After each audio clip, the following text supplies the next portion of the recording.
That's bigger than wow. I mean, you're 6-3. That's wild. I get it. The books still don't believe in this team. No. I mean, they literally just beat the Buffalo Bills right now, and they're 22-1 odds to win the division. Hey, Vegas knows It's nuts. something. It's nuts. I'll throw some money on Someone that. tell Leger Douzable to figure it out. He's been pounding the table for the Jets, and all I've said the entire year is Vegas does not believe in this team. Regardless of what's happening on the field, they do not believe in this team right now. Brady Quinn, giving his insight right off the bat alongside Danny Kanell. That was astonishing. We're here to I did talk not know about that coming into it. You know what? And this is the best division in football, too. They're the only division with every team sitting above the 500 mark, which is incredible because when you thought about when the season started, if you'd have looked at the AFC East, that's not the division you're thinking is going to be the best. You're maybe thinking it's the West. AFC West maybe is the division you're looking at. But let's start with this surprise Jets. I mean, they enter 2022 with a win total set at over or under 5.5. We're 9 weeks in. They've surpassed that.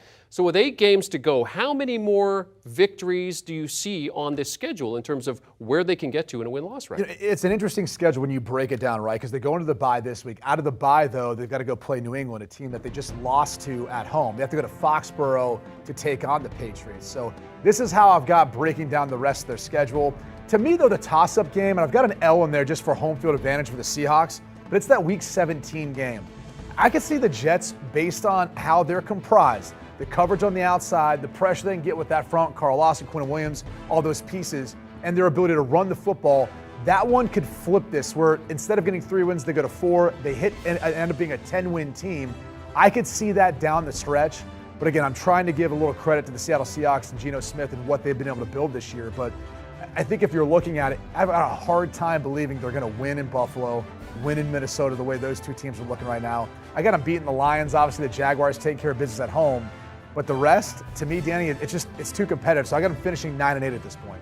I know this isn't great television. Noah didn't tell us this, our producer. I have the exact same finishing record with the exact same wins and losses. So you don't believe they can win on the road. You know we're going to be wrong. Exactly. You know we're going to be wrong. I do feel pretty good it'll be in that vicinity, and I would definitely lean towards the under. You were just telling me the adjusted win total is 9.5, and we're both under. I would feel I feel pretty confident you should take the under on this one. This is a team that's playing with great defense, which is awesome. But before we start talking about the Bills, like, oh, what a win that was for the Bills, we see this happen all the time in the NFL, where a team has a bad game, Josh Allen has a rough one, and you've got to give credit to the Jets for taking advantage of that. But sometimes you get they feel too good about themselves, get a little bit cocky. You don't show up with your full mental capabilities and what you usually put out there, and you get beat. It can happen. And credit to the Jets for doing that. Zach Wilson is still highly erratic with his play. I don't trust him. In a lot of these games that we're looking at that we both chalked up, like even the Bears all of a sudden are playing with a lot more momentum, and Justin Fields is going to provide some problems for a lot of defenses, maybe even more so than what any defense was expecting. Like, I could see them potentially losing that game. I put it up as a win, but I feel more of the wins are 50-50 propositions. And I gave them the benefit of the doubt, where I would say maybe they lose more of those games than not. To your point, especially with the addition of Claypool, you start to see that offense in Chicago open up more. I think it could present some issues. But look, the Jets have done a tremendous job covering down on the outside. Quinn Williams is playing as Defensive Player of the Year. I'll just say, I know Aaron Donald's going to be a part of it. He always is. You can throw some other names in there too. Quinn Williams might be the top of my list for that, but they know the formula. I mean, the bottom line is the Jets have figured out what works. It's the running game, it's being able to play tight defense, and then don't put Zach Wilson in a position where he's got to throw the football 40-plus times a game. Allow him to kind of dink and dunk ball control, find those matchups with Garrett Wilson, take advantage of that. That's their winning formula. And I'll be the first to tell you, the win total at the beginning of the season was 5.5 wins. And I thought they would be 5-6 wins somewhere in there. They have greatly exceeded that. They're bowl eligible, if you will, already. So give them a ton of credit. Give Robert Saleh, the rest of their staff, a ton of credit. I'll be curious, though, to see how this thing plays out the rest of the season. Because as we pointed out, clearly Vegas does not think this team is going to make a run. Do you think Zach Wilson has done enough to show he's the long-term answer? No, I think it's a big question. But the problem is then the Jets find themselves in purgatory. Right. Where if they're not probably going to be in striking 8-9, 9-8. That's the worst place for them. So if a guy falls to them that they maybe really like in the draft or have graded higher, what do they do? Do they move on? Do they buy into Zach Wilson for another year, give him time to mature and grow? Probably makes the most sense given they took him number 2 overall.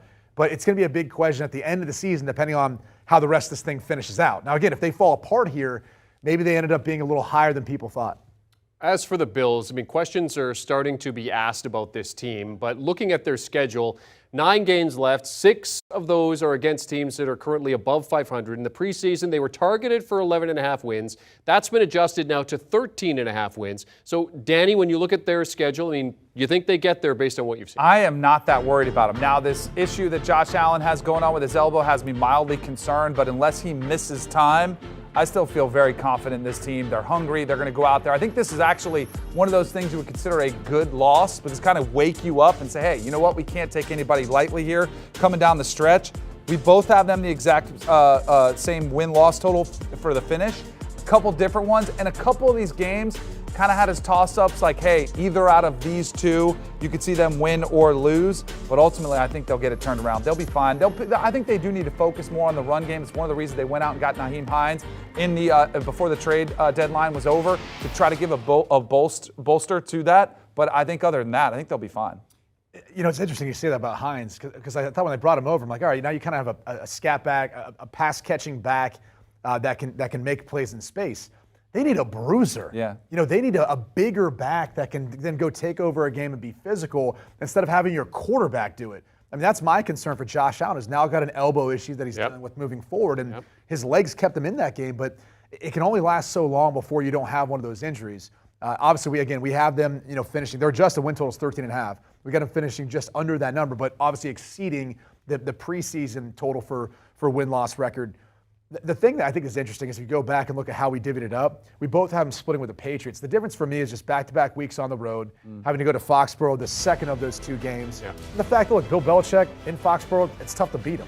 So, again, same record at the end of the day. I think we both have the same concerns. Right now, it's about this team staying healthy. Greg Russo is banged up. Kyer Elam left that game last week.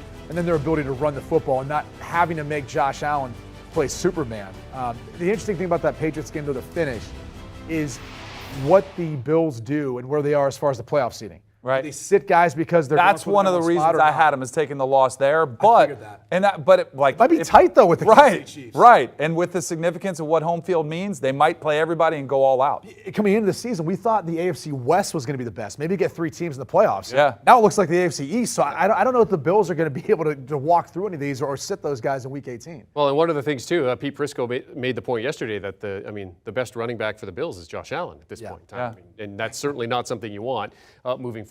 The Miami Dolphins are 6-0 this season when Tua Tagovailoa plays a full game, 0-3 when he does not. They're on their second 3-game winning streak of this season. This offense is hitting a high gear, 30-plus points in back-to-back games.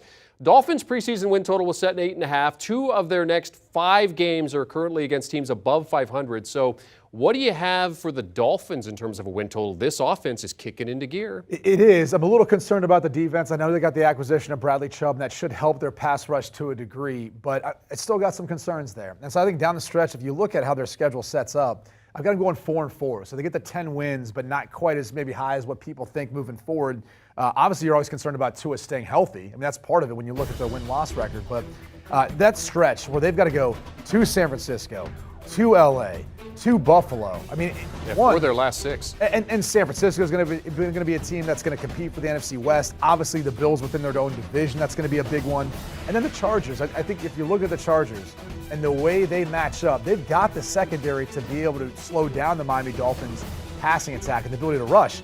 If the Dolphins were running the football more, I'd feel a little bit more concerned about it. But the Chargers, with their win yesterday, you think they're maybe starting to improve, but that's how I have it kind of divvying it out at the end. I think they finished 10-7, which should put them in the playoffs. I'm a little more bullish on them than you. How did they get hosed so bad with that schedule like that? 3 road games in a row, West Coast. I mean, that's a brutal stretch. 2 West Coast games in a row, yeah. Yeah, for sure. Definitely they will. I mean, did you ever do that as a player? I did too. I did it with the Giants. I think we did it one time, and I've done it, a couple different organizations did it when I was with the Atlanta Falcons too.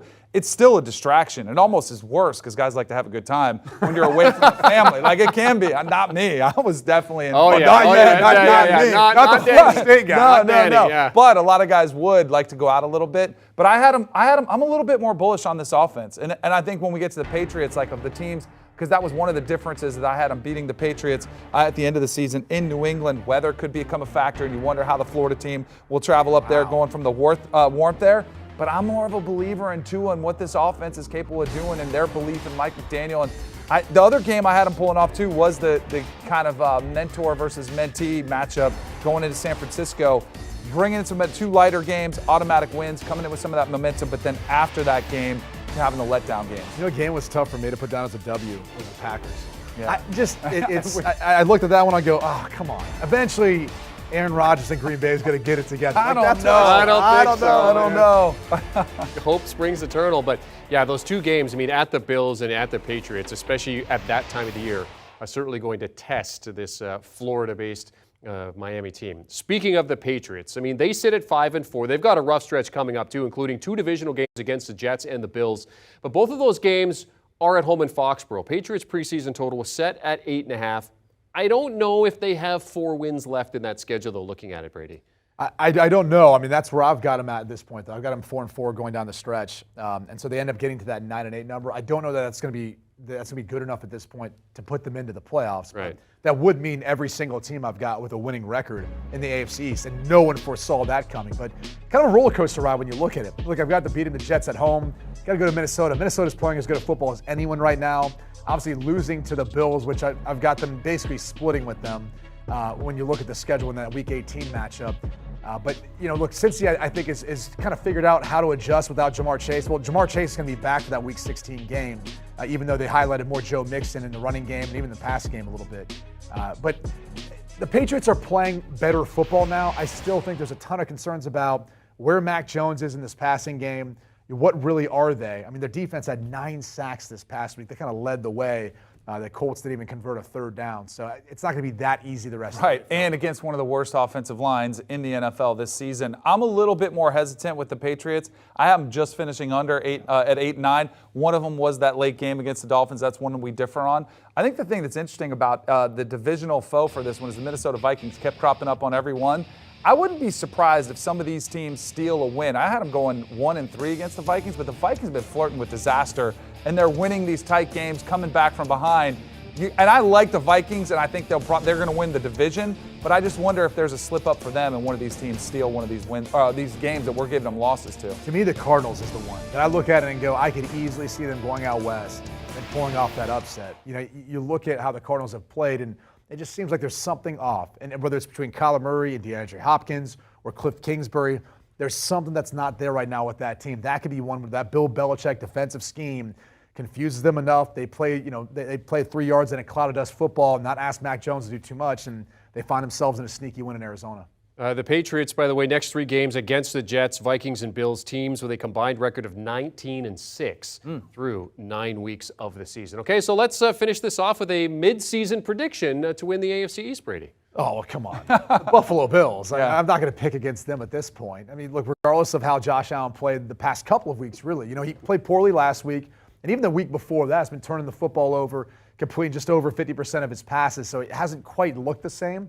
But it's still the Buffalo Bills. Have we cut this right where I could go and give you a different pick than the predictions I just gave you on the win-loss total? Because then that'd make for good TV if I said, no way, the Dolphins are going to win it. The Dolphins did beat them the first time, by the way, but it's the Bills. They're the heavy favorite for a reason. I think that, again, we talked a lot about the Jets game. I think that was one of those games that happens in the NFL. I think it'll be a good thing for the Bills to wake them up about what's at stake this season, how they have to be mentally focused every single week. I think it's the Bills. Their adjusted win total's 13.5 right now. Yeah. I mean, come on. It's like clearly there's a thought they're going to win out. They're going to take care of business the rest of the way. And to your point, Danny, I think this is one of those anomaly losses for them. Kind of wakes you up, as you guys have both stated. Danny Kanell, Brady Quinn talking AFC East picks for us here on the Football Happy Hour on CBS Sports HQ. As you take a look at the AFC East record and their predictions. So, I mean, Brady says the Dolphins 10-7, Danny's 12-5, the Dolphins, but both of them like the Bills at 13-4 to win the division. Both of them like the Jets at 9-8, and going a little bit different with the Patriots 9-8, 8-9. Do you want a sports network that delivers everything that matters about the game? The highlights, the picks, the instant analysis, no yelling, no fake debates, no politics. Hit the subscribe button and never miss a moment.